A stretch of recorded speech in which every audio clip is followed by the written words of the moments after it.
ठीक है, पहला चैप्टर है बातचीत।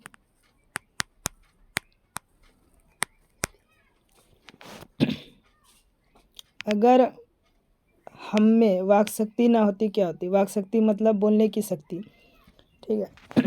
अगर हम में वाक शक्ति ना होती तो यह समस्त सृष्टि यानी पूरा संसार गूंगा प्रतीत होता है, यानी गूंगी दिखाई देती है। सभी लोग चुपचाप बैठे रहते। हम जो बोलकर सुख और दुख का अनुभव करते हैं, वाक शक्ति ना होने के कारण हम वो भी नहीं कर पाते। यानी कहने का मतलब, अगर हम में वाक शक्ति ना होती तो ये पूरी संसार गूंगी दिखाई देती और सभी लोग चुपचाप बैठे रहते। हम जो बोलकर सुख और दुख के बारे में लोगों को बताते हैं, और अगर बातचीत नहीं होती, वाक शक्ति ना होती, तो ये सब हम किसी को नहीं बता सकते।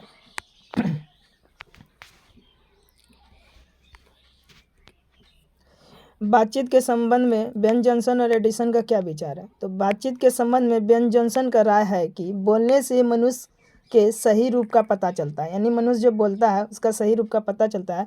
अगर मनुष्य चुपचाप रहे तो उसके गुण दोष यानी गुण और अवगुण का पता नहीं चल पाएगा। एडिसन की राय है कि असल बातचीत सिर्फ दो व्यक्तियों में ही हो सकती है, जिसका कहने का अर्थ है कि यह हुआ कि वे एक दूसरे के दिल है ना, दिल से यानी दिल बोल के बातचीत करते हैं। अगर वहाँ कोई तीसरा व्यक्ति आता है तो वे बातें खुलकर नहीं कर पाते हैं। कहने का मतलब, बातचीत के संबंध में बेन जॉनसन का राय कि बोलने से मनुष्य का असली रूप का पता चलता है। अगर मनुष्य बोलता नहीं है तो उसके गुण और अवगुण के बारे में पता नहीं चलता है। इसी प्रकार एडिसन का कहना कि असल बातचीत सिर्फ दो व्यक्तियों में हो सकती है, जिसका कहना है कि एक दूसरे से बातचीत जब करते हैं तो दिल की बातें आपस में बोल चाल करके माध्यम से खुलकर बात करते हैं।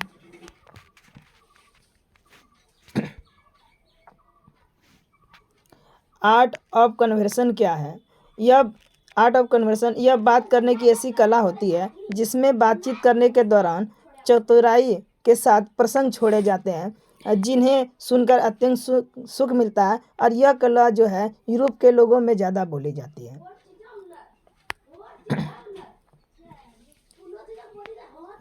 मनुष्य की बातचीत का उत्तम तरीका क्या हो सकता है? इसके द्वारा वह कैसे अपने लिए सर्वदा नवीन नया संसार की रचना कर सकता है। तो मनुष्य में बातचीत का सबसे उत्तम तरीका यह होता है कि वह जो है उसका वार्तालाप, यानी वह जो है खुद आत्मा से वार्तालाप यानी आत्म से अपने आप से बातचीत कर लिया करे। मनुष्य अपने अंदर ऐसी शक्ति को विकसित करता है, यानी मनुष्य के अंदर ऐसी शक्ति को जन्म देता है जिसके कारण वो अपने आप से बात कर लिया करे। आत्म वार्तालाप यानी अपने अंदर में बात करना ही इसलिए ज़रूरी है ताकि क्रोध पर नियंत्रण यानी क्रोध पर कंट्रोल पाया जा सके, जिससे दूसरों को नष्ट न पहुँचे। क्योंकि हमारी भीतर की मनोवृत्ति यानी हमारी भीतर में जो मन की वृत्ति है, जो है मनोवृत्ति नए नए रंग बदलती है। यानी हमारा मन जो है कभी हर समय में बदलता रहता है, इसलिए वह हमेशा बदलती रहती है। इंसान को चाहिए कि वो अपने जीवा पर यानी इंसान को चाहिए कि अपने जीभ पर काबू रखे तथा अपने मधुर वाणी से यानी अपने मीठी बोली से दूसरे को प्रसन्न रखे यानी दूसरे को खुश रखे। ऐसा करने से किसी से ना तो कटुता होगी, यानी किसी से ना तो कटुता होगी, ना तो दुश्मनी रहेगी, और ना ही किसी से बैर रहेगी, दुश्मनी होगी। इससे दुनिया खूबसूरत हो जाएगी। यही बातचीत का सबसे उत्तम तरीका माना जाता है। अब आता है व्याख्या। हमारी भीतरी मनोवृत्ति नए नए रंग दिखाती है, यानी कहने का मतलब हमारी भीतर का मन जो है नए नए प्रकार का रंग दिखाया करती है। हमारा मन जो है बदलता रहता है। वह प्रपंचात्मक संसार का एक बड़ा भारी आईना है, जिसमें जैसी चाहो वैसी सूरत देख लेना कोई दुर्घट बात नहीं है। इसको व्याख्या करना तो हम कह सकते हैं प्रस्तुत पंक्ति बालकृष्ण भट्ट द्वारा रचित पाठ बातचीत से ली गई है। मनुष्य की भीतरी मनोवृत्ति यानी मनुष्य के भीतर का जो मन होता है वो प्रत्येक क्षण हर समय एक एक मिनट पर नए नए रंग यानी बदलती रहती है, अर्थात उसमें नए विचार आते रहते हैं। वह इन प्रपंचों यानी मन में जो जितनी भी बात बनाई जाती है, इसे पूर्ण संसार पर एक बड़ा आईना है। जिसमें ऐसी घटना को भी देखा जा सकता है जिसके घटित होने की आशा ना हो। मतलब ऐसा घटना कि जो हो नहीं भी होगा वैसी घटना अपने मन में देखी जा सकती है। अर्थात हमारी भीतर की मन की वृत्ति है, हमारे भीतर जो मन है वह हमें संसार के समस्त अच्छे, हमारे संसार में जितने भी अच्छे और बुरे कार्य हैं उससे वो अवगत कराती है, वो समझाती है, तब उसका गुण दोष प्रकट करती है और उसके द्वारा जो है गुण दोष प्रकट करके क्या बुरा है क्या सही है सबके बारे में गुण दोष प्रकट नहीं करती और बताती है। व्याख्या, सच है जब तक मनुष्य बोलता नहीं है ना, जब तक मनुष्य बोलता नहीं है तब तक उसका गुण दोष प्रकट नहीं होता। तो प्रस्तुत पंक्तियाँ विद्वान लेखक बालकृष्ण भट्ट द्वारा रचित पाठ बातचीत से लिया गया है। यह जो पंक्ति दी गई है ऊपर में, तो ये बात बालकृष्ण भट्ट जी के द्वारा लिया गया है। निबंध के माध्यम से यानी बालकृष्ण जी भट्ट जी जो है निबंध के माध्यम से यह बताना चाहते हैं कि बातचीत ही एक ऐसा विशेष तरीका है, बातचीत यानी बातचीत करने का एक विशेष तरीका है जिसके कारण मनुष्य आपस में प्रेम से बातें करे, उसका आनंद उठाते हैं। परंतु मनुष्य जब वाचाल हो जाता है यानी मनुष्य जब अधिक से अधिक बोलता है, प्रेम से नहीं बात करता है, तो अथवा बातचीत के दौरान अपने पर काबू नहीं कर पाता, तो वह दोष उसके अंदर वह दोष हो जाता है। परंतु जब वही व्यक्ति सलीके से अच्छे से सहज भाव से बातचीत करता है तो वह गुण होता है। यानी कहने का मतलब जब बड़बड़ाता है, वचाल करे, कुछ से कुछ मन काबू नहीं करता अपने जी पर, तो उसका जो वाणी है वो दोष के हर व्यक्ति को कड़वा लगता है। और जो मधुर रूप से बोलता है तो उसको सलीके तरफ से बातचीत करना अच्छा होता है और वो गुण माना जाता है। मनुष्य के चुप रहने के कारण उसके चरित्र का कुछ पता नहीं चलता। ठीक है, मनुष्य जब अगर चुप रहेगा तो उसके करेक्टर के बारे में पता नहीं चलेगा, परंतु वह जैसे ही कुछ बोलता है, जैसे ही वो बोलता है तो उसके अंदर में गुण दोष जो भी है वो बोलने के माध्यम से गुण और दोष प्रकट होने लगता है। चैप्टर 2, उसने कहा था। ठीक है, उसने कहा था कहानी कितने भागों में बटी हुई है, कहानी के कितने भागों में युद्ध का वर्णन है। ठीक है, इसी बार उसने कहा था कहानी 5 भागों में बांटा गया है। इस पूरी कहानी के 3 भागों में युद्ध का वर्णन है, दूसरे तीसरे और चौथे भाग में युद्ध का दृश्य दिखाया गया है। कहानी के मुख्य पात्रों की एक सूची तैयार करना है, कहानी के अंदर में कौन सब है उसका एक सूची प्रदान करना है। तो वैसे तो कहानी में कई पात्र हैं, कहानी में तो वैसे देखा जा रहा है कि कई लोग शामिल होते हैं, परंतु जो मुख्य रूप से है, जो ज़्यादातर उपयोगी व्यक्ति हैं, उनकी सूची लिखी दें। लहना सिंह है, सूबेदार है, सूबेदारनी है, बोधा सिंह है, ठीक है, अंतरा सिंह है, महासिंह है, वजीरा सिंह इत्यादि इस कहानी में मुख्य पात्र दिए गए हैं।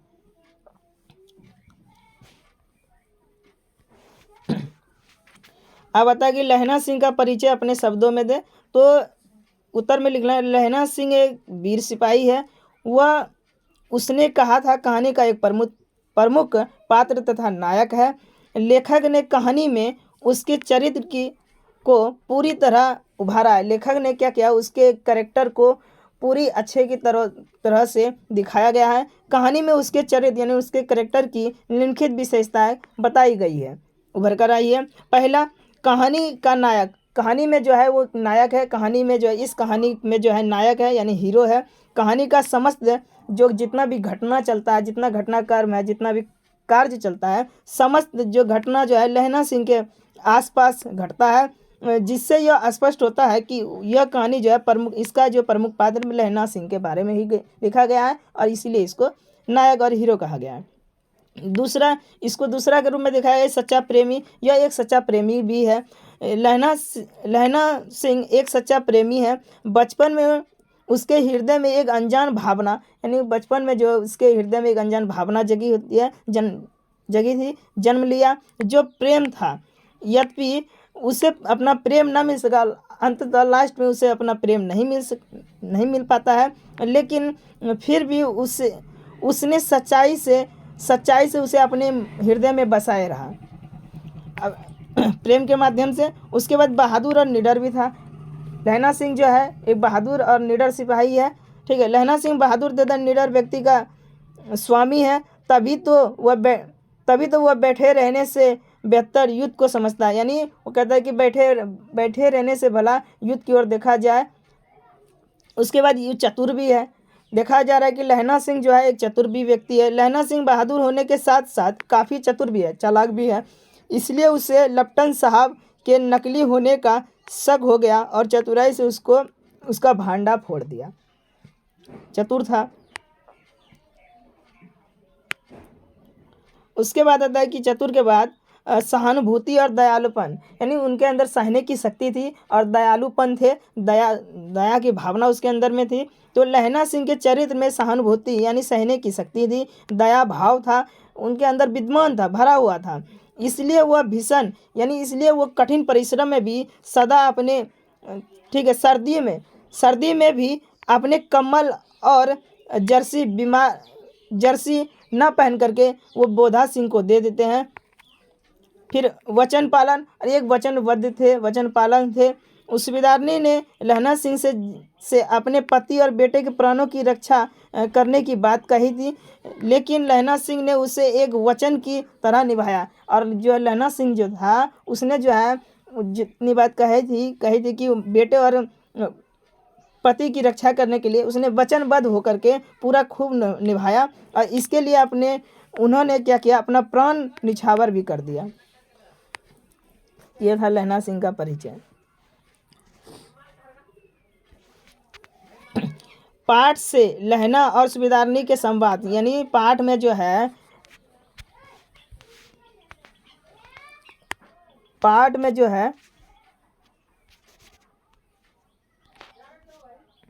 किधर गया,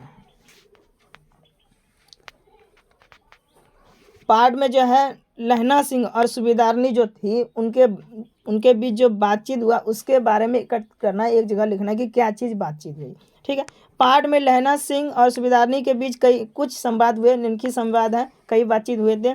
पहले बचपन में जो संवाद हुआ था, बचपन में आपस में बातचीत हुई थी उसके बारे में। तो पहला बातचीत होता है कि तेरे घर कहाँ है, जब बाजार में मिलते हैं अमृतसर बाजार में, तो बोलता है तेरे घर कहाँ है, तो वो बोलता है मगरे में, और तेरे माझे में यहाँ कहाँ रहती है, अंतरा सिंह के बैठक में, वे मेरे मामा हैं। अंतरा सिंह अर्थात सूबेदार, जो लड़की सूबेदारनी थी वो मामा थे, मैं भी मामा के यहाँ हूँ, उनका घर गुरु बाजार में है। यानी लहना सिंह जो आए थे, जो उनके मामा का घर जो था गुरु बाजार में था, और अंतरा सिंह जो था ठीक है, वो उसके मामा थे, लड़की के मामा थे। उसके बाद बातचीत होने के बाद इतने में दुकानदार यानी दुकानदार के पास थे, तो लड़के ने मुस्कुरा कर पूछा, यानी इतने में दुकानदार का मतलब वहाँ पर दुकानदार आपस में सामान दे रहा था। तो लड़के ने कुछ देर पर मुस्कुरा कर पूछा कि तेरी कुरमाई हो गई। इस पर लड़की कुछ आंखें चढ़ाकर धत कर दौड़ कर भाग जाती है। उसके बाद लड़के ने कुछ दिन के बाद फिर पूछता है कि तेरी कुड़माई होगी, और उत्तर वही मिलता है। तो 2-3 दिन तक एक ही बात बोलता है कि तेरी कुड़माई होगी, तो 2-3 दिन तक उसको उत्तर में धत ही मिलता था। एक दिन ऐसा हुआ जब फिर लड़के ने वैसे ही हंसी में उसे चिढ़ाने के लिए फिर एक बार पूछ लिया था कि तेरी कुड़माई होगी।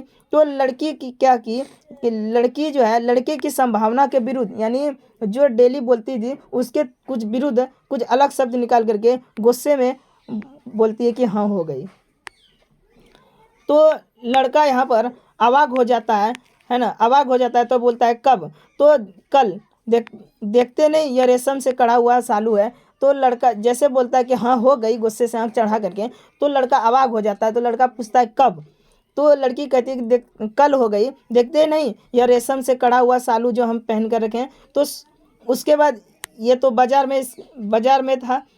उसके बाद फिर संवाद होता वहाँ पर, जब लेखक सूबेदार के साथ सूबेदारनी के घर जाता है, तो वहाँ का बातचीत देखो क्या होता है।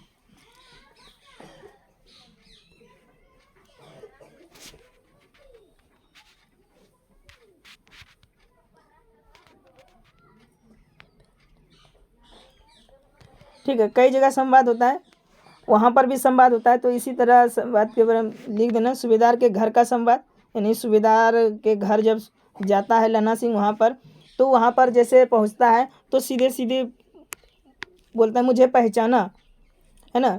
लड़की बोलती है मुझे पहचाना, तो लड़का कहता है नहीं नहीं मैं नहीं पहचाना। तो लड़की याद दिलाती है कि तेरी कुड़माई हो गई, धत तेरी कुड़माई हो गई, धत कल हो गई, देखते नहीं रेशम की बूटों वाला सालू। इतना ये सब बात सुनाती है। बूटे वाला सालू, अमृतसर में जो सब ये घटना हुई थी, तो सुबेदारनी कह रही है मैं तेरे को आते ही पहचान लिया। सुबेदारनी बोलती है तो मैं तो तेरे को आते ही पहचान लिया, तुम्हारे आगे मैं आंचल पसारती हूँ, ठीक है, मैं तुम्हारे आगे आंचल पसारती हूँ। तो आंचल पसारने के बाद वहाँ पर भीख मांगती है कि मेरे पति और बेटे की रक्षा करना, और ऐसा ही लास्ट में अंत तक वो करता है। अब यहाँ पर थोड़ा सा स्वप्रसंग व्याख्या आता है। कल देखते नहीं ये रेशम से गढ़ा हुआ सालू, वह सुनते ही लहना की क्या प्रतिक्रिया होती है। कहने का मतलब, जब लड़की बोलती है, लड़का जब पूछता है कि तेरी कुड़माई होगी, अंततः लास्ट में बोलती है कि आँख चढ़ा कर बोल देती है और कहती है कि देखते नहीं ये जो रेशम का गढ़ा हुआ सालू यानी पहना हुआ सालू जो है। तो यह सुनकर लड़का क्या प्रतिक्रिया करता है, इसके मन में क्या होता है, क्या क्या प्रतिक्रिया करता है, उसके बारे में बता रहा है। तो यह बात सुनते ही लहना को काफ़ी गुस्सा आया। तो सबसे पहले गुस्सा आता है, ठीक है, साथ ही साथ वो अपने शुद्ध बुद्ध खो बैठता है, अवाक हो जाता है, कुछ पता नहीं चलता। इसलिए घर वापस आते समय, जब घर जाता है तो घर वापस आते समय एक लड़के को नाली में धकेल देता है। जैसे लड़की बोलती है कि मतलब हाँ हो गई, तो लड़का अवाक हो जाता है, शुद्ध बुद्ध खो जाता है, सोच समझ बुद्धि सब खो जाता है। तो उतने में ही गुस्सा तो होता ही है। तो घर आते समय क्या होता है, तो दिमाग तो उड़ गया उसका। उड़ने के बाद क्या होता है कि समय एक उधर से ही जाता है, तो उसी समय में जो है एक रास्ते में एक लड़के को धकेल देता है नाली में। एक खोमचे वाले के खोमचे बिखेर देता है, जिसको खोमचा मतलब क्या बोलते हैं यहाँ, पोपी बोलते हैं, क्या बोलते हैं, नहीं बोलते हैं, नहीं याद आ रहा है। एक कुत्ते को पत्थर मारता है, तो जाते जाते एक कुत्ते को पत्थर मारता है। एक सब्जी वाले के ऊपर दूध उड़ेल देता है, यानी दूध उल्टा देता है। एक पूजा पाठ करने वाले के औरत से टकरा जाता है, जो पूजा पाठ करती है, वैष्णवी होती है, उससे टकरा जाता है। जिस जिसके कारण वो पूजा पाठ वैष्णवी उसको अंधा की उपाधि दे देती है ना, कहते हैं अंधा है क्या। ऐसे करते करते वो घर पहुंच जाता है। अब यहाँ आता जाड़ा क्या है, मौत है, और निमोनिया से मरने वाले को मुरब्बे नहीं मिला करते। ये वजीरा सिंह के इस कथन का क्या आशय है, यानी ये जो क्वेश्चन दिया गया कि जाड़ा क्या है, मौत है, और निमोनिया से मरने वाले को मुरब्बे नहीं मिला करते, वजीरा सिंह जो ये बोलते हैं, इसके कथन का अभिप्राय क्या, असली मतलब क्या है। तो वजीरा सिंह के इस कथन का आशय है कि यहाँ युद्ध के मैदान में अत्यधिक, वहाँ जो युद्ध हो रही थी, अत्यधिक ठंड थी पड़ रही थी, जिसके कारण ऐसा लगता है कि मानो उसकी जान ही निकल जाएगी। ऐसा लगता था कि उसकी जान निकलने वाली है। वैसी स्थिति में, वैसी कठिन परिस्थिति में, वैसी ठंड परिस्थिति में इतने लोगों को निमोनिया हो रहा है, उन्हें मरने के लिए भी स्थान भी नहीं मिल रहा है, और तुम हो कि बोधा सिंह को अपने स्वेटर जर्सी सब उड़ा कर दे दिए हो। तो यहाँ पर किसी की सेवा करने से ठंडा जो है किसी को नहीं छोड़ता है। तो मरने वाले को निमोनिया हो रहा है और कब्र भी नसीब में नहीं मिल रही है। अगला क्वेश्चन आता है, कहती है तुम राजा हो, मेरे मुल्क को बचाने आए हो। वजीरा के इस कथन में किसकी ओर संकेत कर रहा है, यानी कहती है तुम राजा हो, वजीरा सिंह बोलता है कि कहती है किसको, उसको बोलता है, लहना सिंह को कहता है वजीरा सिंह की कहती है तुम जो राजा हो, मेरे मुल्क को बचाने आए हो। अब वजीरा के इस कथन से किसकी ओर संकेत करता है, तो यह बात जो है वहाँ की इंग्लिश मैम जो अंग्रेजियन मैम रहने वाली बोलती है, तो उसको कहता, लहना सिंह को कहता है वजीरा सिंह, तो इस किसकी ओर संकेत कर, कहती है तुम राजा हो, मेरे मुल्क को बचाने आए हो। वजीरा के इस कथन में फ्रांस की जो मैम है उसके बारे में संकेत करके बताता है। लहना सिंह के गांव में आया तुर्की मौलवी क्या कहता है, यानी लहना सिंह के गांव में एक मौलवी आया था, तुर्की से वो क्या कहता है। तो लहना के गांव में आया तुर्की मौलवी कहता है कि जर्मनी वाले बड़े पंडित होते हैं, जर्मनी वाले जो है बड़े पंडित होते हैं, पढ़े लिखे होते हैं, वे वेद पढ़कर विमान चलाते हैं, वो काफ़ी बुद्धिमान होते हैं और कई वेद पढ़ के विमान चलाते हैं। विमान का मतलब यहाँ पर हो गया तोप वगैरह वगैरह चलाते हैं और जहाज वहाज बढ़िया से चलाने जानते हैं कि विद्या जान गए हैं। मंडी में बनियों की मंडियों में जो है बनियों को वो भकाता था कि डाक खाने से रुपया निकाल लो, और बोलता था कि डाक खाने से अब रुपया निकाल लो, सरकार का राज जाने वाला है। जो सरकार थी उस समय, तो वहाँ पर जो तुर्की लोग आते थे वो जो आदमी था तो वो बहकाता था कि आप रुपया पैसा निकाल लो, सबका जैसे मान लो सरकार का राज जाने वाला है, खत्म सबका रुपया है, इस सरकार का राज चला जाए, टका भी चला जाए। उसी प्रकार वो बहका देता था गांव में कि सरकार अब सरकार बदलने वाली है, जितने भी डाक घर में रुपया पैसा और जो भी सामग्री है जो बढ़िया जरूरी की है तो उसको निकाल लो। ये बहकाने वाला काम करता था तुर्की मौलवी।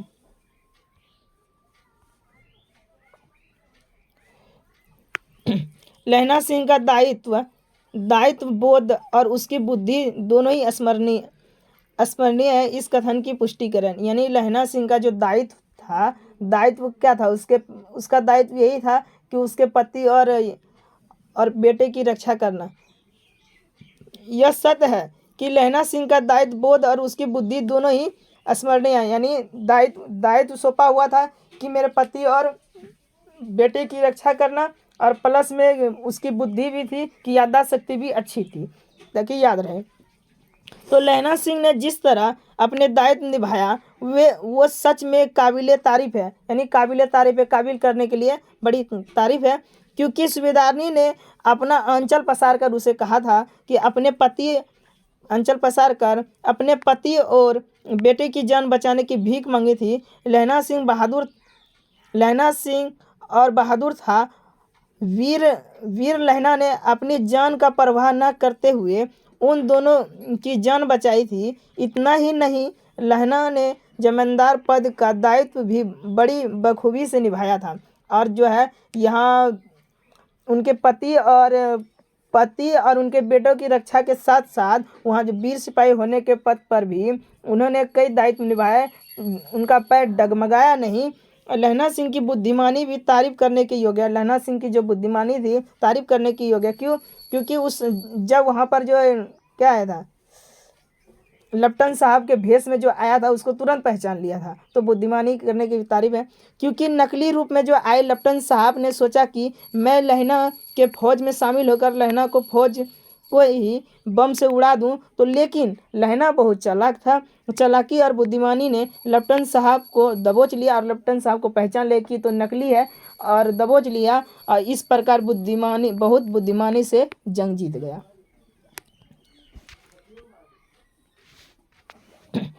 प्रसंग एवं पर्याय बताए कि मृत्यु के समय कुछ समय पहले स्मृति बहुत साफ हो जाती है। जन भर की घटनाएं एक एक करके सामने आती है, सारे दृश्यों के रंग साफ हो जाते हैं, समय की धुंध बिल्कुल उन पर से हट जाती है। कहने का मतलब जब लहना यह जो प्रसंग छोड़ा गया है कब, जब लहना सिंह मृत्यु की ओर आकर्षित हो रहा है, मरने की स्थिति में है, तभी यहाँ बताया कि प्रस्तुत पंक्ति चंद्रधर शर्मा गुलेरी द्वारा रचित पाठ उसने कहा था से लिया गया है। इस पंक्ति का आशय देखो, अगर ये व्याख्या वाला बात है तो ये लिखना है तभी नंबर मिलेगा, नहीं तो नहीं मिलेगा। इस पंक्ति का आशय बड़ा ही भावुक है। उस समय जब लहना सिंह मरने की स्थिति में तो भावुक मन होता है। और ओके, जब लड़ाई खत्म हो जाती है तो लहना सिंह को अपने, ठीक है, जैसे अब मान लो कोई मरता है, ठीक है, मरने के बाद देखना, मरने से पहले जब मृत्यु सामने आती है, नज़दीक आती है, तो उसको जो है पुराना जो घटना है धीरे धीरे दिखाई देती है और धुंधला दिखाई देता है, समय काफ़ी धुंधला दिखाई देता है मरने की स्थिति में। तो उसको क्या याद आ रहा है कि लहना सिंह को अपने 12 वर्ष की अवस्था की याद आने लगती है। उस समय जब मरने की स्थिति में होता है तो उसको याद आने लगती है, अमृतसर के चौक पर दही वाले दुकान में मिली वो 8 साल की लड़की, तेरी कुड़माई हो गई। इस बात मतलब मन में आता जा रहा है मरने की स्थिति में, जब काफ़ी पीड़ित है, धत कहकर देने वाली जवाबें उसको बहुत याद आ रही थी। लहना सिंह जब जमादार पद पर नियुक्त हुआ था, तब उस लड़की की याद उन्हें ज़्यादा ज़्यादा नहीं सता रही थी। जब लहना सिंह जब सिपाही बन गया था, तब उसको याद ज़्यादा नहीं सता रही थी। लेकिन जब मृत्यु नज़दीक आती है, ऑटोमेटिक निश्चित है कि जब मृत्यु नज़दीक आने लगती है, तो सारी बातें जो है याद बनकर आने लगती है। अर्थात सारे दृश्यों का रंग साफ हो जाता है, सारे दृश्य धीरे धीरे दिखाई देने लगती है, और समय जो उस समय जो है मृत्यु की स्थिति में समय बहुत कम होता है और धुंधला प्रकट होता है और उन पर हट जाती है। जब मृत्यु नज़दीक आएगी, तो देखना पुराना बात जो स्मरणीय है, जो ज़्यादा चाहत के साथ है, जो ज़्यादा अच्छे घटित है, वो जल्दी याद आएगा। और इधर समय भी जाएगा कि उधर यमराज अलग से खींचेगा, जल्दी आओ जल्दी आओ, और इधर घटना तुमको बेर बेर दिखाएगा। और जो भी घटना इसी प्रकार, जब मरने के समय आदमी कितना भी कहो कि चुप हो जाओ तो रोना चालू कर देते, क्योंकि पूरा घटना उसके सामने में आती रहती है। कोई भी भावुक वाला घटना होता है, कोई आश्चर्य की ऐसा घटना कि जो उससे मन से चाहता है, तो आंसू आ जाती है। तो वही धीरे धीरे उसको याद आ रही है। अब के हाड़ में यह आम खूब फलेगा, चाचा भतीजा दोनों यही बैठकर आम खाना। जितना बड़ा भतीजा है, उतना ही बड़ा यह आम होगा। जिस महीने उसका जन्म हुआ था, उसी महीने मैंने इसे लगाया था। इस कथन का आशय है कि यहाँ पर जो है लहना सिंह जब गांव में थे और वजीरा सिंह भी थे, तो वजीरा सिंह यानी वहाँ पर जो बोधा, ठीक है, वहाँ जो बोधा सिंह था, उसी समय जो पेड़ लगाया था। तो यहाँ प्रकट कर रहा है कि अब जिस प्रकार वो पेड़ बढ़ गया है, उसी प्रकार जो है वो लड़का भी बढ़ गया होगा। जिस प्रकार वो बड़ा आम हो गया होगा, वो भी गुल फूल करके बड़ा आम बन गया होगा। तो मतलब आम नहीं बना होगा, यहाँ प्रकट कर रहा है, उसके समान बोला है। तो प्रस्तुत पंक्ति चंद्रधर शर्मा गुलेरी द्वारा लिखित उसने कहा था से ली गई ये कहानी। लहना सिंह बुरी तरह जख्मी है, उस समय जो है बुरी तरह जख्मी है। उसका अंतिम समय निकट आ चुका प्रतीत हो रहा है। ऐसी अवस्था में वे अतीत यानी बीती हुई बात और भविष्य के स्मृतियों में उलझा हुआ है। जब मृत्यु निकट आ रही है, तो इसमें क्या अतीत यानी बीती हुई बात में उलझा हुआ है, और आगे की भविष्य के बारे में सोचते रहता है, उलझा हुआ। कभी उसे अतीत की घटना याद आती है, कभी उसे बीती हुई बात याद आती है, तो कभी भविष्य की बात आती है। देखना, कभी कोई आदमी मरेगा तो पिछला बात याद रहेगा, और कभी क्या होगा, जब मान लो कि उसके बाल बच्चा ब्याह शादी नहीं किया होगा, तो भविष्य के बारे में सोचेगा कि अब कैसे होगा, क्या होगा। इतना चिंतित होता है कि और वो जल्दी टपकने का समय आ जाता है। तो ऐसी घटना यानी उसको बीती हुई घटना याद आती है, और कभी कभी क्या होता है, भविष्य के बारे में याद आने लगती है, झकझोर जाती है। उसको पीड़ित है ही, जख्मी भी है, पूरा झकझोर देती है। ऐसी ही एक कल्पना करते हुए मन में आता है कि वह वजीरा सिंह क्या बोले, इस आषाढ़ के महीना में जो यह आम खूब फलेगा। इस आषाढ़ के महीना में आम का जो पेड़, उस समय जो पेड़ लगाए थे, इस आषाढ़ के महीना में जो है ना, आम का फल जो खूब फलेगा। तुम और भतीजा जो है खूब मिलकर बैठकर आम खाना। यह आम का पेड़ मैंने उसी समय महीने लगाया था जिस महीने तेरे भतीजे का यानी वजीरा सिंह के भतीजे का जन्म हुआ था। यह आम का पेड़ तेरे भतीजे के बराबर होगा। मतलब यहाँ आशय बोल रहा है, जरूरी नहीं कि जितना आम है उतना है, तो आशय बोल रहा है कि उस समय ये याद दिला रहा है कि जिस समय जो उसका भतीजा जन्म लेता, उसी समय जो है ये पेड़ लगाया गया था।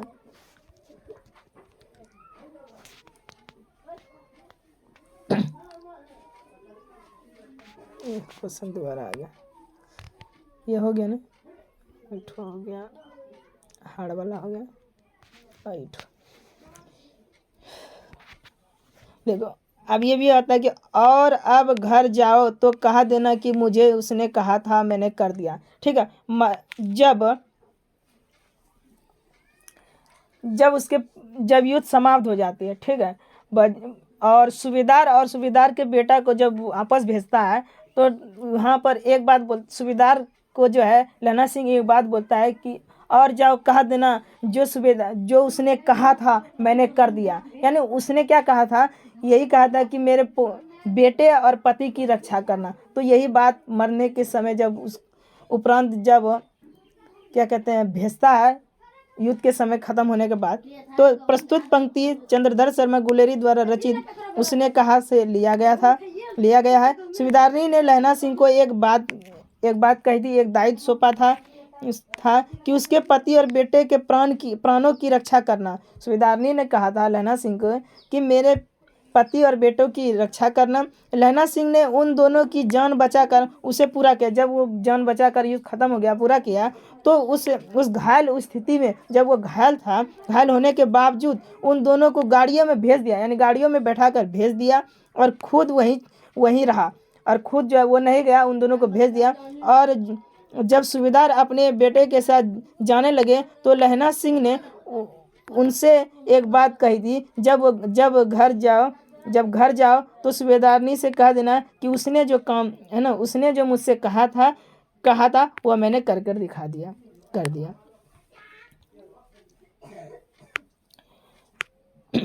उसने कहा था कहानी का केंद्रीय भाव क्या है, वर्णन करें।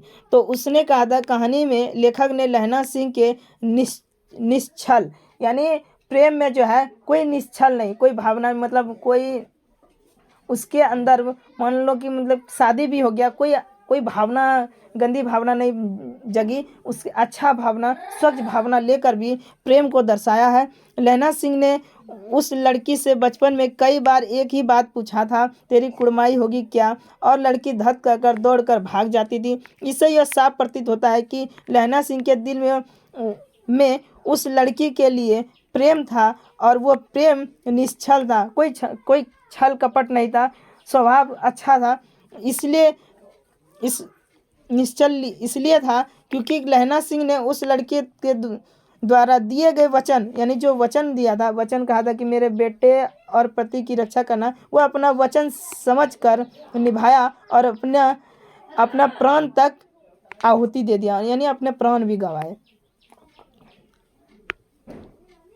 उसने कहा था चंद्रधर शर्मा गुलोरी, उसने दोबारा आ गया, दिमाग खराब, ये हो गया ना, बड़ी स्पीड में लो जे कहनो फटाफट क्या दिलिए भाग लो।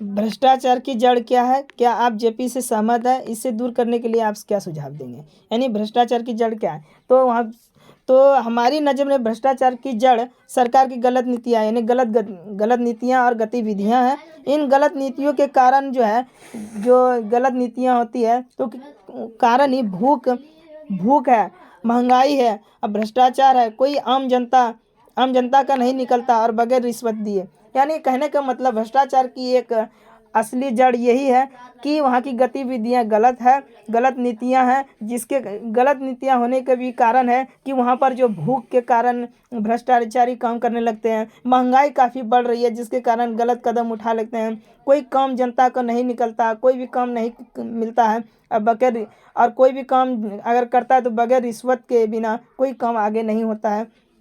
सरकार दफ्तरों में, बैंकों में, हर जगह टिकट लेना है, उसमें जहाँ भी हो रिश्वत और बगैर रिश्वत का कोई काम नहीं होता। हम हर प्रकार के अन्याय के नीचे जनता दबी रही है।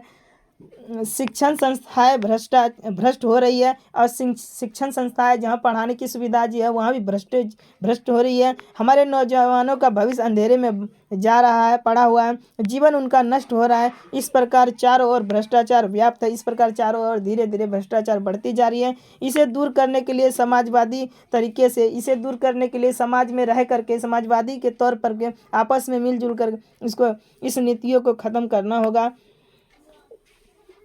समाजवादी तरीके से सरकार ऐसी नीतियाँ बनाई जाए लोक कल्याणकारी हो, और इस नीति को ख़त्म करके ऐसी नीति बनाया जाए जो समाज के लिए और लोगों के लिए कल्याणकारी हो, लाभदायक हो। दलविहीन लोकतंत्र और साम्यवाद में कैसा संबंध है। दलविहीन लोकतंत्र सर्वोदय यानी सबसे पहले जो उदय हुआ था, सबसे पहले बनाया गया था, विचार का मुख्य राजनीतिक सिद्धांत है, राजनीतिक में सिद्धांत के रूप में लिया गया। और ग्राम यानी गांव सभाओं में, जो गांव के सभा है के आधार पर यह दलविहीन प्रतिनिधित्व स्थापित हुआ।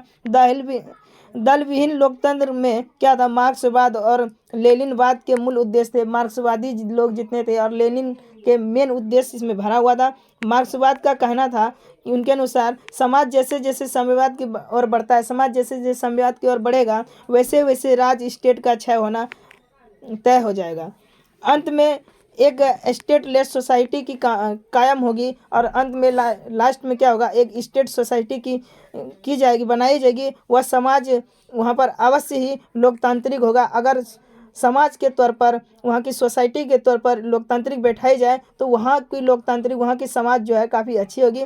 बल्कि उसी समाज में लोकतंत्र का सच्चा स्वरूप प्रकट होगा और लोकतंत्र निश्चय ही दलविहीन होगा। कहने का मतलब वहाँ पर समाज के तौर पर ही किया जाए, मार्क्सवादी के तौर पर नहीं किया जाए, तो समाज अच्छा होगा। संघर्ष समितियों से जयप्रकाश की क्या अपेक्षा है? वहाँ की जो संघर्ष समिति जो थी,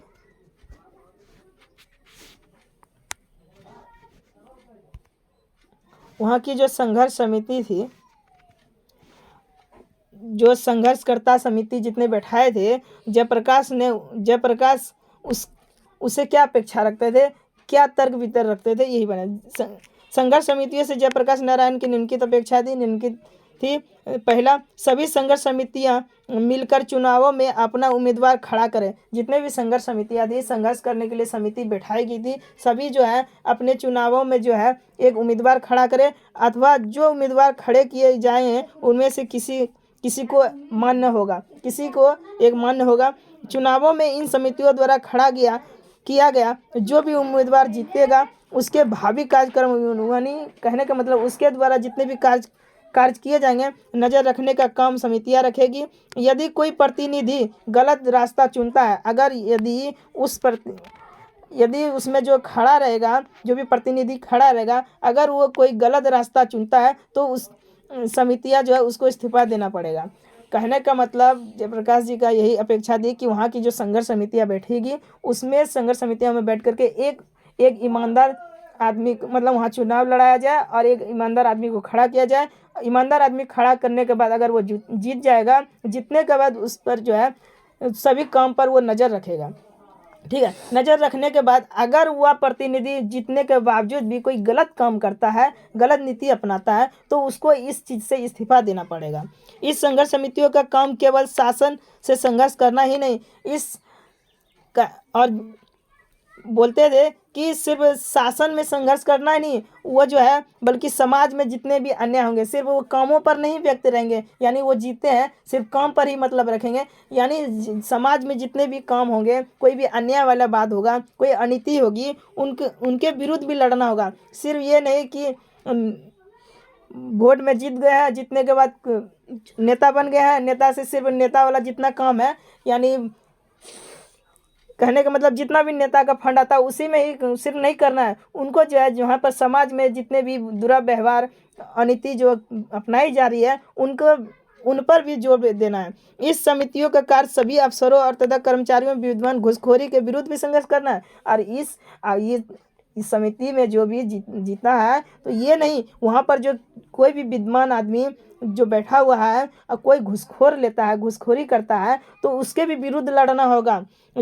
जिन बड़े बड़े किसानों ने बेनामी या फर्जी भी, और जो बड़े बड़े किसान हैं बेनाम, यानी ज़मीन नाम नहीं है और ज़बरदस्ती हड़प रही है और कहने का मतलब बंदिश बनाकर ज़मीन रखे हुए हैं और फर्जी डॉक्यूमेंट यानी कागज़ दे करके ज़मीन हड़प ली हैं, तो उनके विरोध में भी खड़ा होगा। गाँवों में तरह तरह के अन्याय होते हैं, वे समितियां उन अन्यायों को भी रोकेगी, सभी को रोकना पड़ेगा।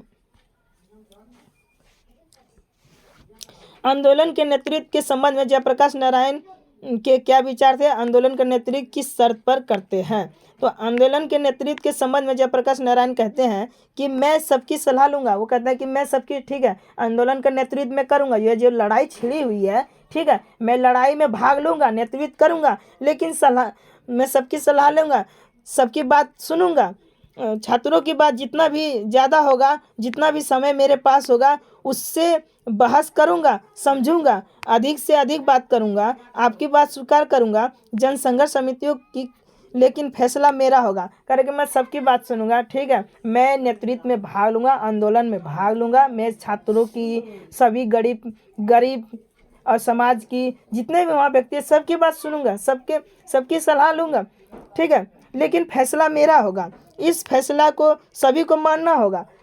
ये जो फैसला जो भी लूँगा सभी को मानना होगा। जयप्रकाश आंदोलन का नेतृत्व अपने फैसलों पर करते हैं और कहते हैं कि तब तो इस नेतृत्व का कोई मतलब है। यानी अगर उस समाज में जितने भी व्यक्ति है, ठीक है, मैं लड़ाई करने के लिए, आंदोलन करने के लिए तैयार हूँ, लेकिन मैं जो है सबकी सलाह लूँगा, सबकी बातों को सुनूंगा, सबके साथ बहस करूँगा और जो फैसला मैं करूँगा वो सबको मानना पड़ेगा। अगर उस फैसला को नहीं मानता है तो ये आंदोलन का नेतृत्व करना मेरे लिए बेकार है और मैं ये आंदोलन नहीं करूँगा। और यह आंदोलन का और क्रांति सफल भी नहीं होगी। तो आपस की बहस में यह पता चलता है कि यह नतीजा यही होगा कि बहसों में पता नहीं हम किधर बिखर जाएं और क्या नतीजा निकलेगा।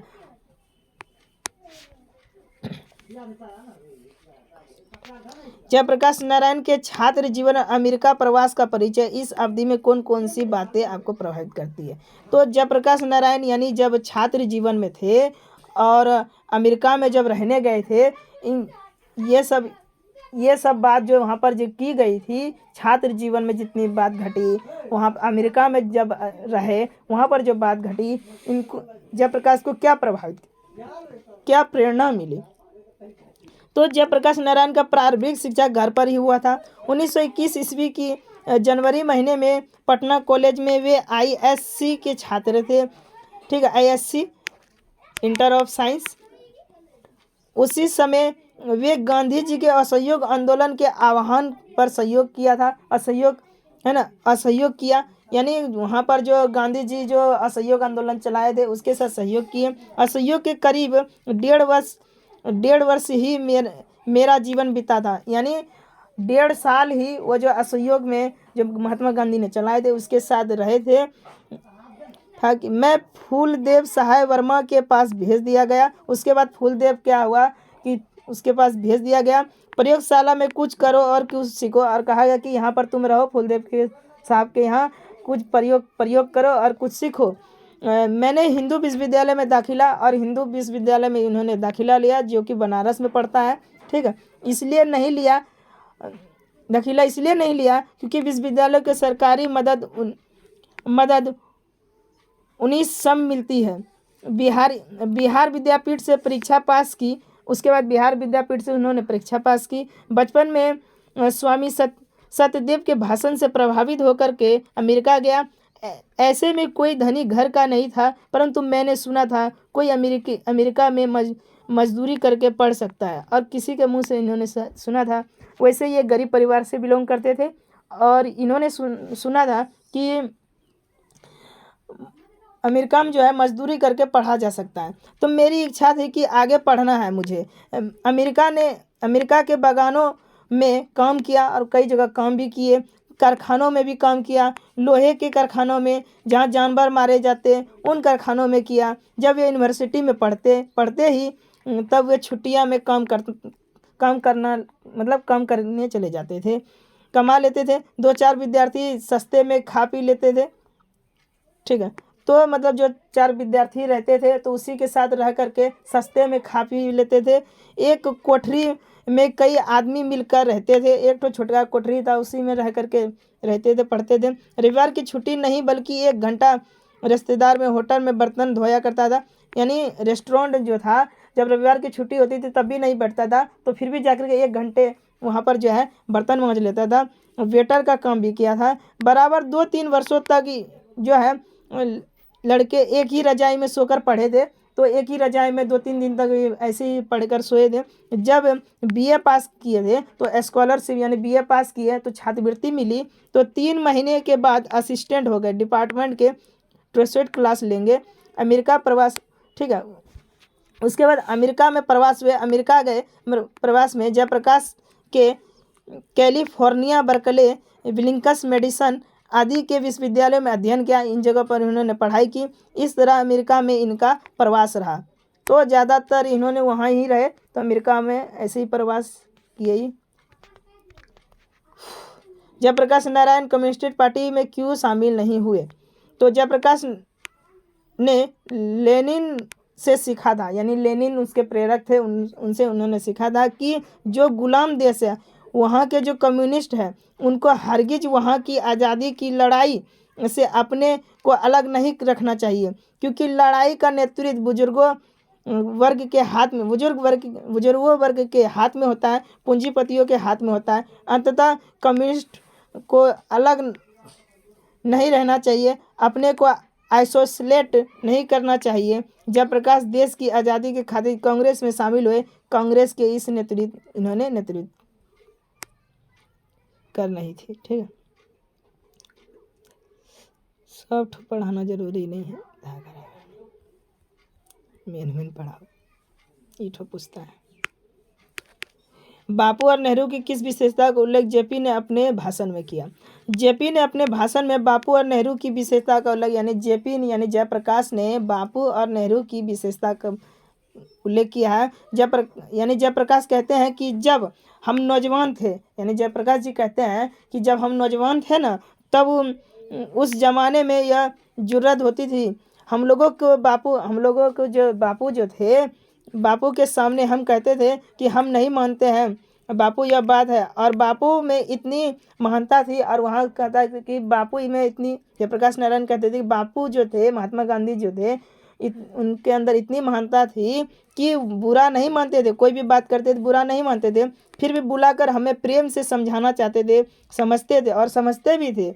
जेपी कहते हैं कि जवाहरलाल मुझे मानते बहुत थे। जवाहरलाल नेहरू जो थे, जयप्रकाश बोलते हैं कि जवाहरलाल नेहरू जो थे मुझे बहुत मानते थे, मैं उनका बड़ा आदर और प्रेम करता था। और जयप्रकाश उनका जो है बहुत आदर और प्रेम करते थे, परंतु उनकी कटु आलोचना भी करते थे और कभी कभी आलोचना भी करते थे, लेकिन बड़प्पन था, ये सब बड़प्पन था कि वे बुरा नहीं मानते थे।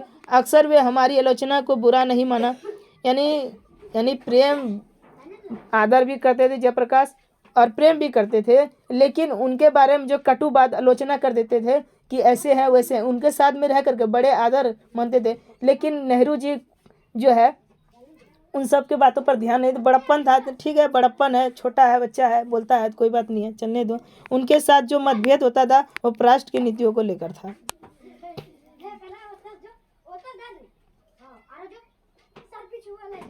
ये तो क्वेश्चन है।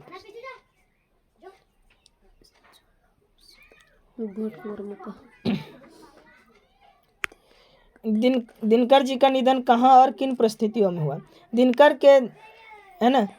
जी का निधन कहाँ और किन परिस्थितियों में? तो निधन के दिन दिनकर जी जेपी से मिले थे। जिस दिन निधन हुआ था तो दिनकर जो है जेपी यानी जयप्रकाश नारायण जी से मिले थे।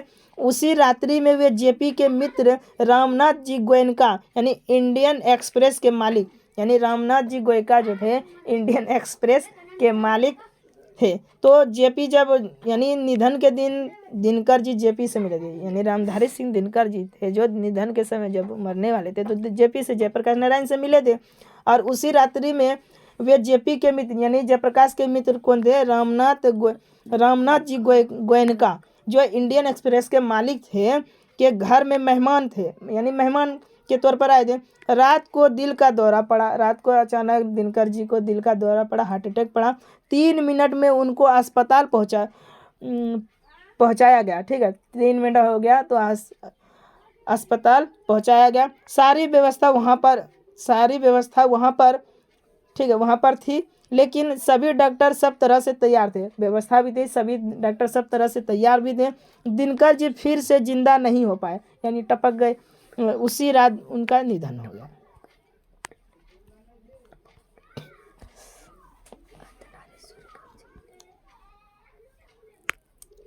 अर्धनारीश्वर शीर्षक निबंधकार है ना, निबंध के निबंधकार रामधारी सिंह दिनकर। रामधारी सिंह दिनकर की किस कृति पर साहित्य अकादमी पुरस्कार मिला? संस्कृत के 4 अध्याय। रामधारी सिंह दिनकर का जन्म कब हुआ? 23 सितंबर 1908 ईस्वी में।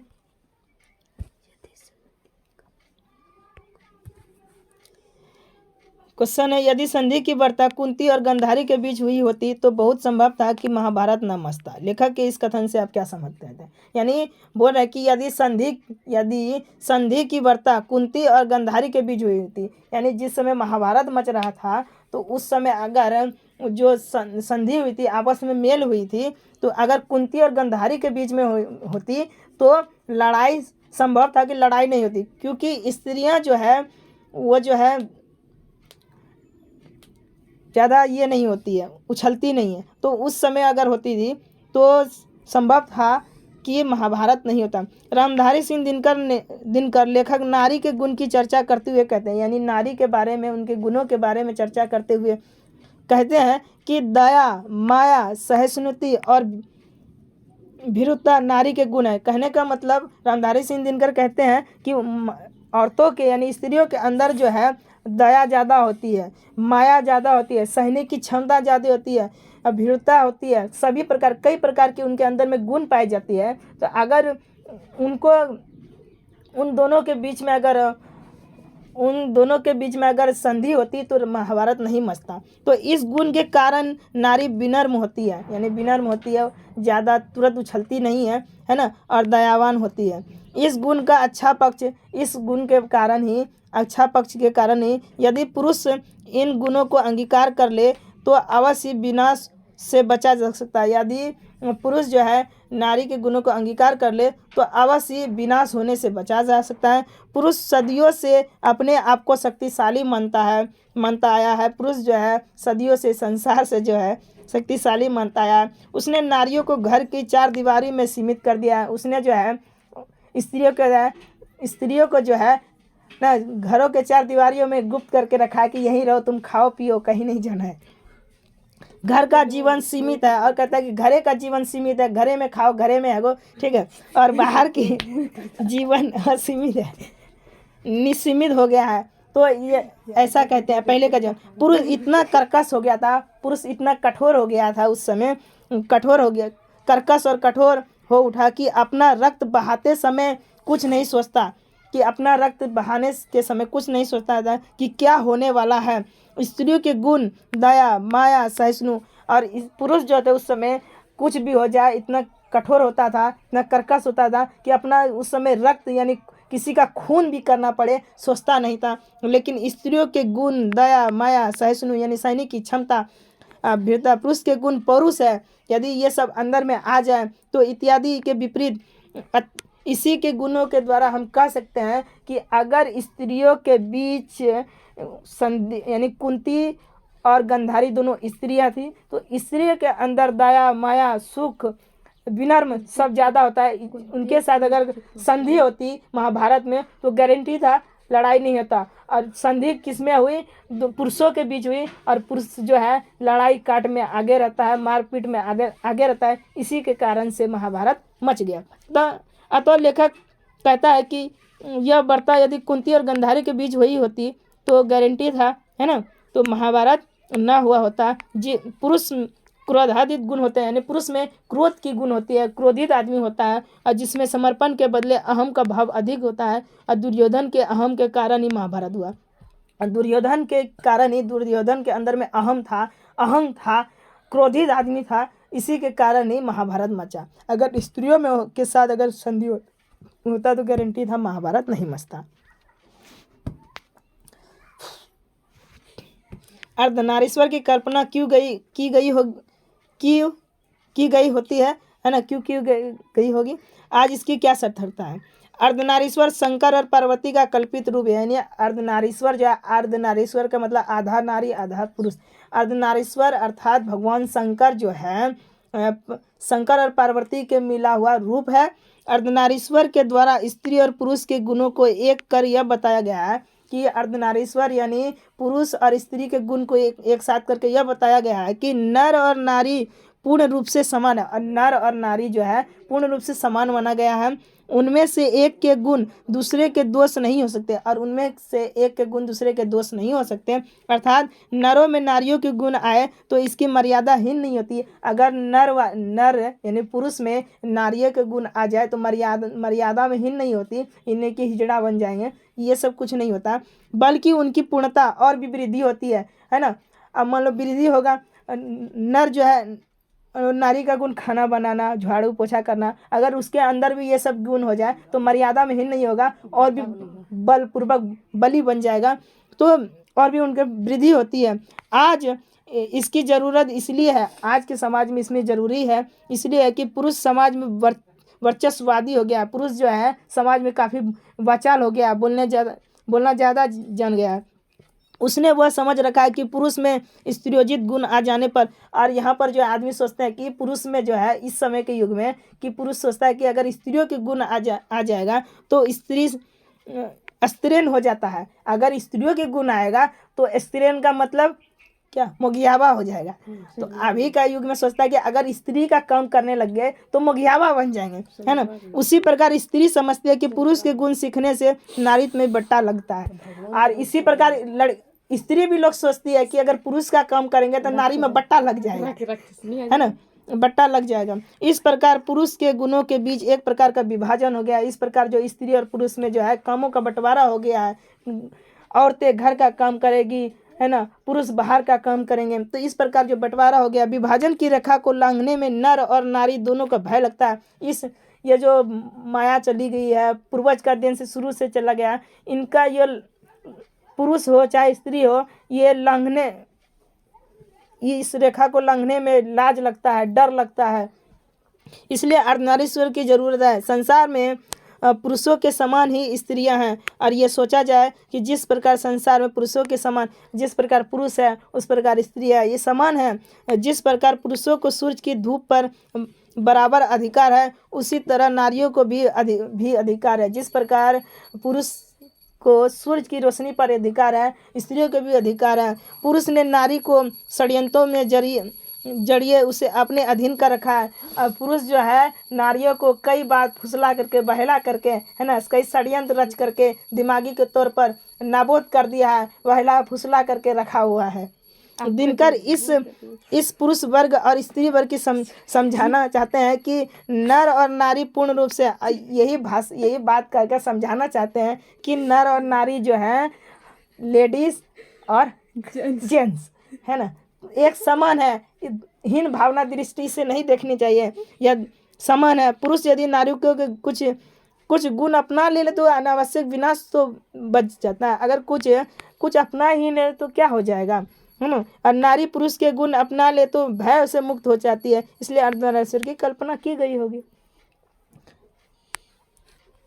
पर यहाँ तो क्या बट्टा में लग जाएगा, दाग लगे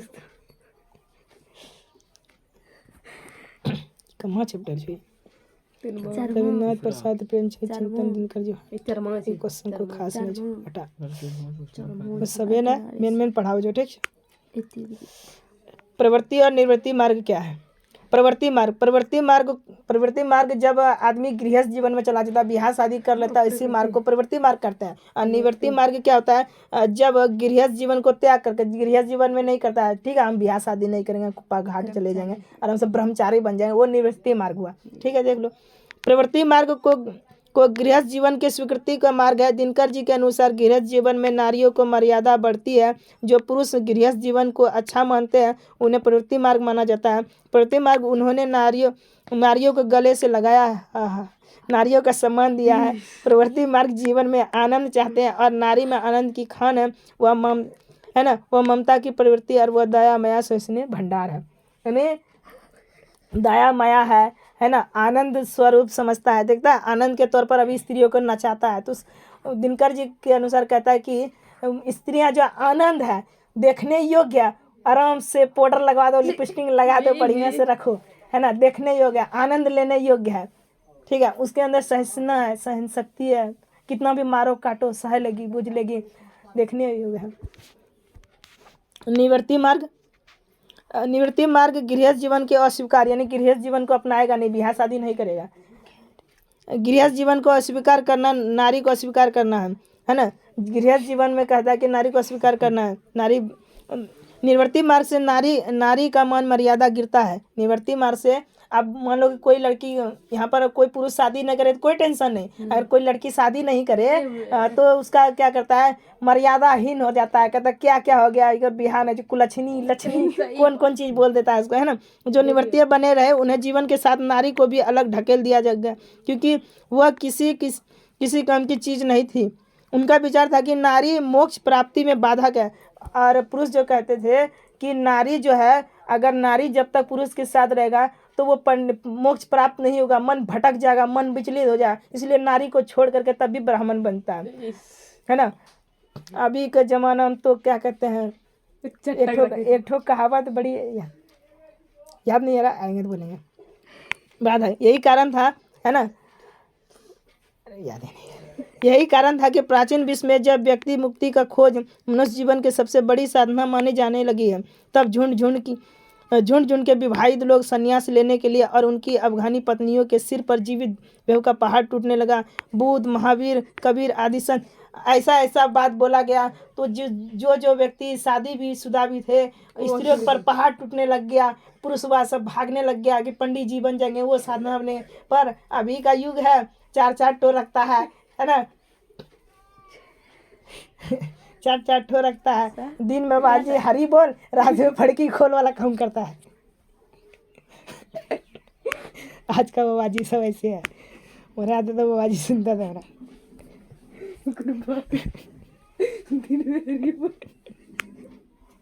है ना। आजकल का समय का बाबाजी यही है।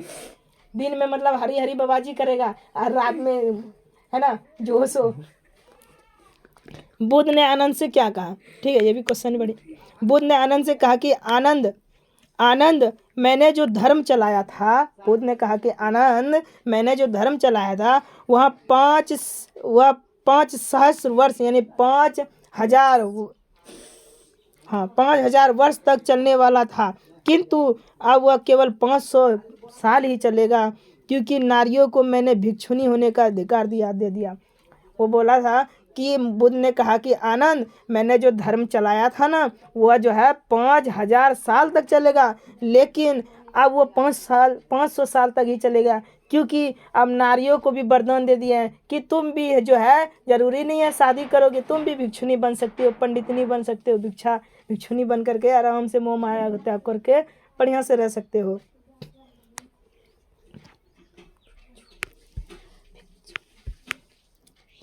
स्त्री को अहेरीन, नागिन, जादूगरनी कहने के पीछे क्या मंशा होती है। यानी स्त्री को जो है लोग सब अहेरीन बोलता है, नागिन बोलता है ना, चुड़ैल बोलता है, जादूगरनी बोलता है। क्यों बोलता है, इसके पीछे लेखक की क्या मंशा है। यानी लेखक के मंशा है ना, सबका मंशा होता है कि जो, तो लेखक के मन में ऐसा क्या है, क्या मंशा है कि इसको जादूगरनी बोला, अहेरीन बोला, नागिन बोल दिया। तो देखो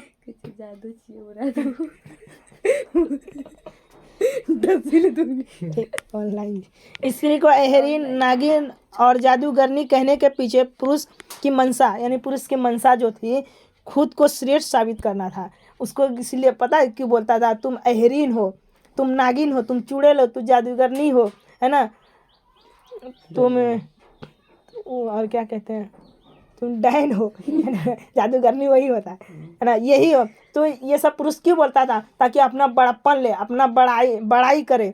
ऐसा करके पुरुष अपनी दुर्बलता को भी छिपाता है, ऐसा करके जो इसके अंदर में दुर्बलता थी उसको भी छिपाता है। साथ ही वह नारी को दबा कर रखने के लिए कोशिश करता है, इसलिए ऐसे बोलता है, भी ऐसा करता है। ऐसा कहना बिल्कुल उचित नहीं है, सही बात है, ऐसा कहना कोई उचित नहीं है, क्योंकि इससे नारी के हृदय में ठेस पहुँचती है ना। क्योंकि अगर किसी नारी को अगर कह दो, चुगली कह दो, चुगलखोरनी कह दो, ठेस पहुँचता है ना। वैसे भी नारी आदरणीय है, ठीक है, वैसे भी नारी जो है आदरणीय, आदर करने योग्य है, उसको आदर करना चाहिए, अच्छे से बैठकी देना चाहिए, पानी तानी देना चाहिए, है ना। श्रद्धा के योग्य है, उसको अच्छा पालन पोषण करना चाहिए। समाज में उसका भी बराबर का स्थान है, भगवान ने बनाया। आजकल तो नरेंद्र मोदी 50-50 कर दिया है, तो इसलिए ऐसा कहना गलत है, कहना नहीं चाहिए, ये गलत बात है। 50-50 कर को तब बैठे तब पढ़ाई जाए नहीं तो नारी के पराधीनता कब से आरंभ हुई, यानी नारी की पराधीनता यानी कब से आरंभ हुई? तो नारी की पराधीनता तब आरंभ हुई जब मानव जाति ने कृषि का आविष्कार किया। जब खेती बाड़ी का आविष्कार कर दिया तो नारी की पराधीनता का आविष्कार हुआ। क्यों? पहले जो मतलब खेती वेती नहीं करता था, तो घरे में ज़्यादातर रहता था, ठीक है तुम यहीं रहो, घर तर में बाहर तर मत जाओ। तो नारी की पराधीनता ज़्यादा बनने लगी जब मानव जाति ने खेती का आविष्कार किया, जिसके चलते नारी घर में और पुरुष बाहर रहने लग गया। नारी की पराधीनता करने के मतलब जिसके कारण जो है चलते नारी घर और पुरुष बाहर रहने लगा। यहाँ से जिंदगी दो टुकड़ों में बट गई। यहाँ से जो जिंदगी जो थी दो टुकड़ों में बट गई। घर का जीवन सीमित, और घर का जीवन क्या था? सीमित था। वहाँ का जीवन कोई आगे नहीं था, सीमित था कि डेली वही करो, डेली झाड़ू मारो, डेली पोछा करो, खाना बनाओ, श्रृंगार पटार जो करो, डेली एक ही सीमित था। इससे ज़्यादा नहीं कि फालतू चीज़ करना था। और बाहर का जीवन विस्तृत होता था, और बाहर में लोग जीता था, उसका विस्तृत होता, बड़ी मर खप बड़ी दिक्कत होता था। तो जिससे छोटी जिंदगी बड़ी जिंदगी के आतिघातिक अधीन होगी, जिसके कारण छोटी जिंदगी बड़ी जिंदगी के अलग अलग हो गए। नारी की पराधीनता का यह संक्षिप्त इतिहास अभी तक दिया जा रहा है।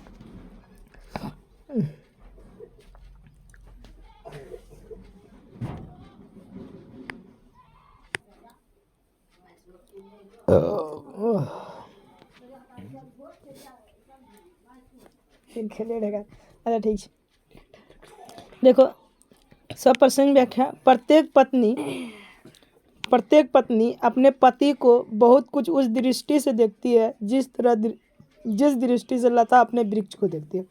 कहने का मतलब जितना पत्नी है, जितना लेडीज है, ठीक है, अपन पति के उस दृष्टि से देखे जे दृष्टि से लता अपन वृक्ष, जिस दृष्टि से लता अपने वृक्ष को देखती है। पर अभी का युग मर्दवा का तो मर्दवे नहीं समझता है। की करे छी तो बड़े लोग मारे छी।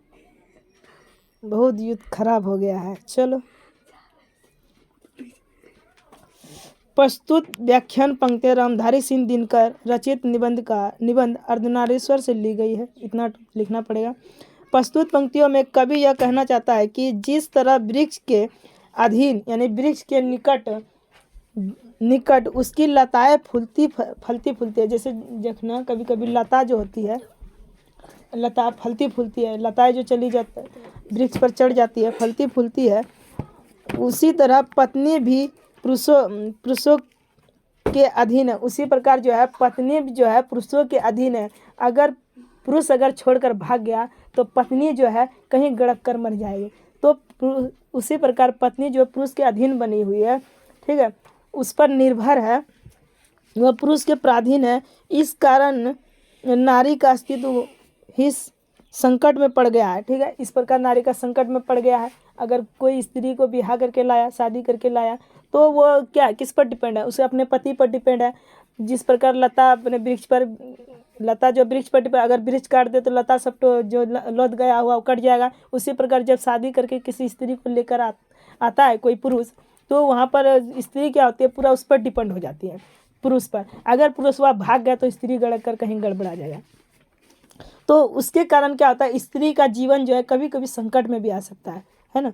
आज कर का संकट, नया नया ढेली उसके सुख और दुख। आजकल के लड़की है ना, आजकल के स्त्री, आजकल के पुरुष है ना, एक गई तो दूसरी आई, दूसरी गई तो तीसरी आई। ठीक है, उसके सुख और दुख को, प्रतिष्ठा और अप्रतिष्ठा, यहाँ तक कि जीवन के मरण और भी पुरुष की मर्जी पर हो गया है। इतना हो गया है कि वह खाएगी और कोई काम भी करेगी, यहाँ तक श्रृंगार करने तक, खाने से लेकर के अब पेंसिल उठाने तक जो है, खाने से लेकर के पेंसिल उठाने तक यहाँ पर स्त्री को बांध दिया गया है, बिना पुरुष के हो नहीं सकता। अगर पुरुष कहेगा तो है ना, ये काम करो, करना है तो करना है, तो उसके अधीन हो गया है। उसका सारा मूल्य इस बात पर जा ठहरा है कि पुरुष की इच्छा पर वह वृक्ष की लताएं वृक्ष के चाहने ही अपना ही पैर फैला सकती है, उसी प्रकार स्त्री ने भी अपने आर्थिक पंगु यानी आर्थिक में अपने पंग को अगर कोई आर्थिक स्थिति से उस पर डिपेंड है, अगर वो छोड़ कर चला जाए तो बहुत दिक्कत हो जाती है। पंगु पर मानकर पुरुष की अधीनता स्वीकार कर ली और यह कहने की विवश हो गई कि पुरुष का अस्तित्व के कारण ही मेरा अस्तित्व है। और कह रहा है कि जिस प्रकार अब जो है, और जब आता है कहता है कि अब हमें अपन मैका छोड़ी दिलियो छे, अब जे भी छे तू ही छे, अब हमें मैका छोड़ी दिलियो छे। लड़की बोले जे छे तू ही छे, हमें तोरे पर डिपेंड छे, तू ही हमार परम पिता छे, तू ही हमार परमात्मा छे, है ना, हाँ तू ही हमार ओझा छे, आजकल लोग बनता है ना, ओझा छे, जे करबे से करबो, खाली हमरा भगा, आजकल उल्टे दम की है ना। तो कहने का मतलब मेरा अस्तित्व है। आजकल को इस प्रवरता के कारण क्या हो, स्त्री जो है स्त्री जो है सहज उठी है, उसी दृष्टि में उसी की जगह पर जो है टिकी हुई है। इसी प्रकार दृष्टि भी छीन हो गई है, जिससे यह समझती है कि वह नारी है, उसका अस्तित्व है। एक सोची समझी साजिश के तहत पर पुरुषों के द्वारा पंगु बना दी गई, एक सोची समझी पर साजिश पर स्त्री को बहन कर रखा है ना। इसलिए वह सोचती है कि मेरा पति मेरा कर्णधार है, इसीलिए वो सोचते हैं कि मेरा पति मेरा परमेश्वर है, वही सब कुछ है, मेरा नैया वही पार करा सकता है ना, मेरा नैया वही पार करा सकता है, मेरा अस्तित्व मेरा जीवन मेरा वही डिसाइड कर सकता है, उसके होने के कारण लेकर उसी के सहारे मैं जीवित हूँ। इसी प्रकार हम कह सकते हैं कि जिस प्रकार वृक्ष को लता अपने जड़ों से खींचकर, जिस प्रकार जो है लता को अपनी जड़ों से खींचकर उसे सहारा देकर बढ़ने का मौका देता है और कभी दमन भी करता है, इसी तरह एक पत्नी इसी दृष्टि से अपने पति को देखती है, तो डिपेंड है।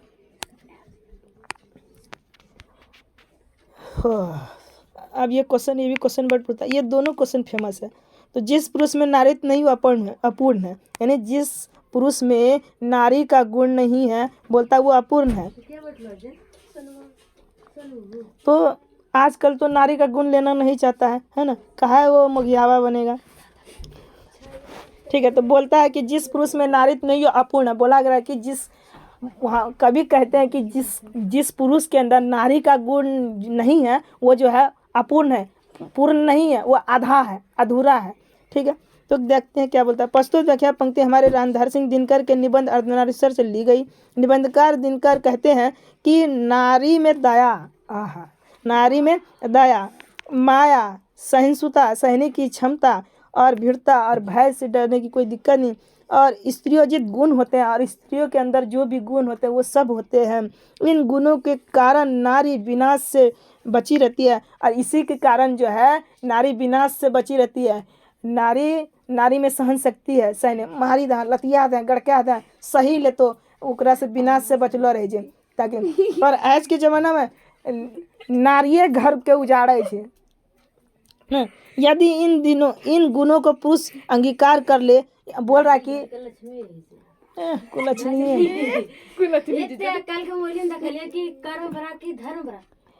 यदि इन गुणों को पुरुष अंगीकार कर लेते हैं, अब बोल रहा है कि यहाँ बोल रहा है कि अगर इस दिनकर जी कहते हैं कि अगर पुरुष जो है उसके गुण को ले ले, ठीक है, तो पुरुष और पौरुष में कोई दोष नहीं होगा। कह रहा है कि कोई दोष नहीं होता है अगर स्त्री का गुण अगर कोई पुरुष ले ले, अगर इस पुरुष भी स्त्रियों के साथ साथ चूल्हा चौका कर दे, पोछा कर दे, झाड़ू लगा दे, तो कोई इससे मर्यादा में हीनता नहीं आती है, और भी बड़प्पन मिलता है, और भी स्त्री कहती है बड़प्पन देती है, हमर सैया छो ना, हमर संग काम करे ना, बड़प्पन दे। और पुरुष में नारी से है ना पूर्ण हो जाता है। और कहा जा रहा है कि दिनकर जी कहते हैं कि नारी जो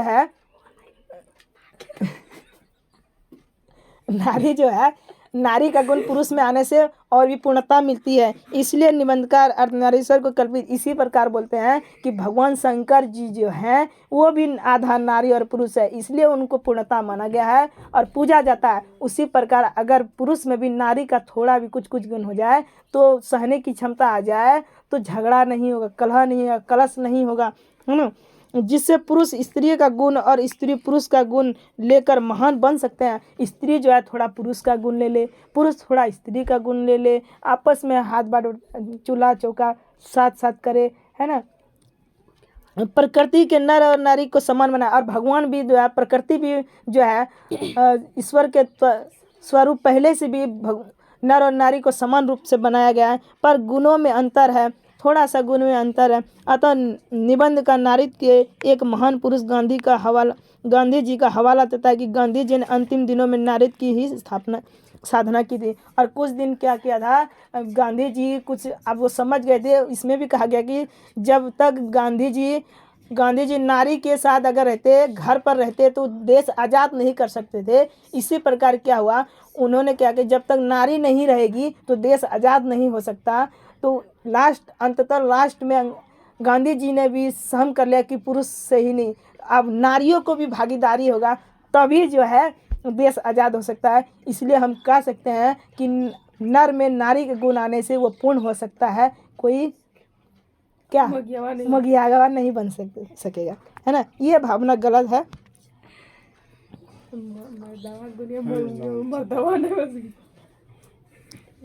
हटाओ। ठीक है, आप चलते हैं रोज पर।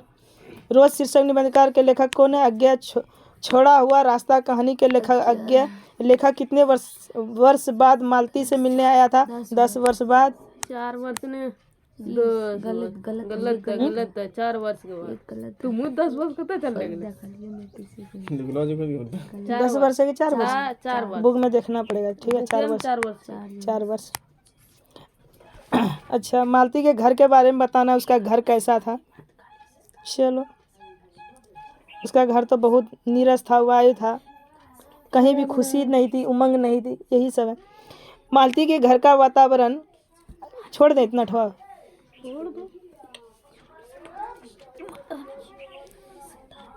ठीक है, छोड़ देते हैं।